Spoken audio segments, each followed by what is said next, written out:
and welcome to Irish World Sports on it's Tuesday, the 30th of January. Again, as with all the beginnings of the week, a bit of soccer, a bit of racing, and otherwise things have quietened down. Just with the soccer, first of all, and we're talking about the African Cup of Nations or whatever it's called, and there have been quite a few shocks. As I said, Algeria have gone, Egypt have gone, Senegal have gone, and now Morocco, who were the favourites after being third in the World Cup just last year, were beaten today by South Africa, who will be strong anyway. That was 2-0, so you wouldn't want to be a betting man if you were looking at that stuff, that's for sure. There were some Premiership games tonight. Very bad result for Brighton, who started so well and playing some lovely soccer with a Japanese Irish angle, as in Matoma and Ferguson.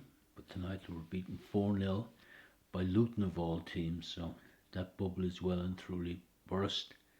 Just I guess they're short of have a few injuries. I think Matoma's out and they're short of a strong squad, so they'll be fine though. They'll be fine. They'll stay up, and that's all that really matters with clubs.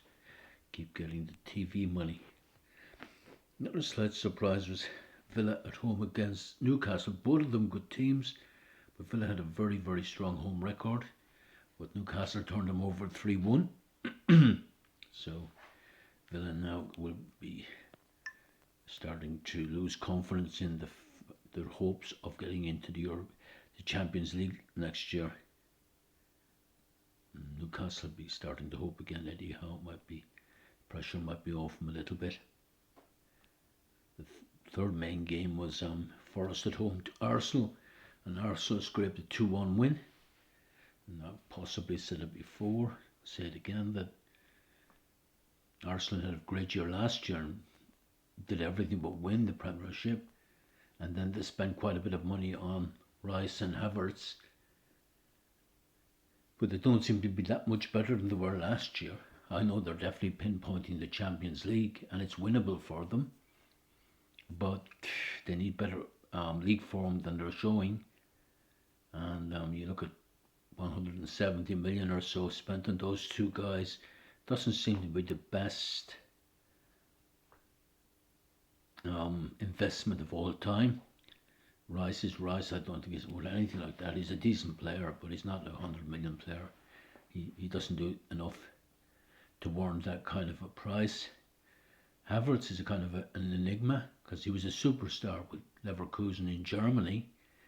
Then he comes to Chelsea and they paid about 80-90 million for him, and he goes on basically his first year to do what very few players have done, actually scored a winning goal in the Champions League final, the one goal against, I think it was City, and that, but really hasn't sparked with Chelsea since. Arsenal got him, and now he's in and out. He's a flash player, but I guess a bit like Sancho of City. They don't seem to flower that much when they come out of Germany, but in Germany, both of them were basically players of the year at the same time, and I mean Sancho has been a disaster for United for one reason or another, and Havertz is definitely not fulfilling his promise.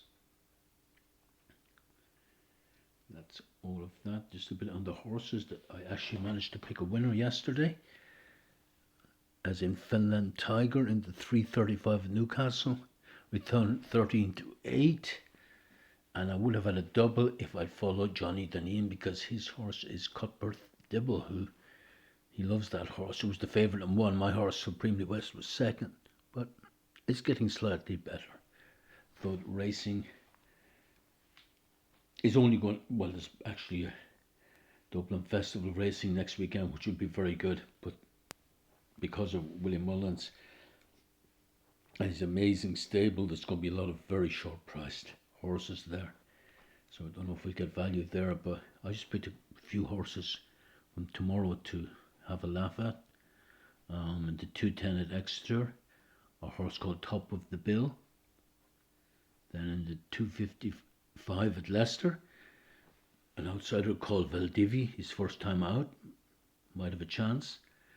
And then the 355 at Leicester, Grandad's Cottage, top weight, but the jockey's taking about £7 off that, so he's got a chance.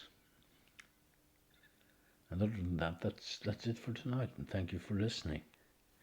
And we'll talk to you tomorrow.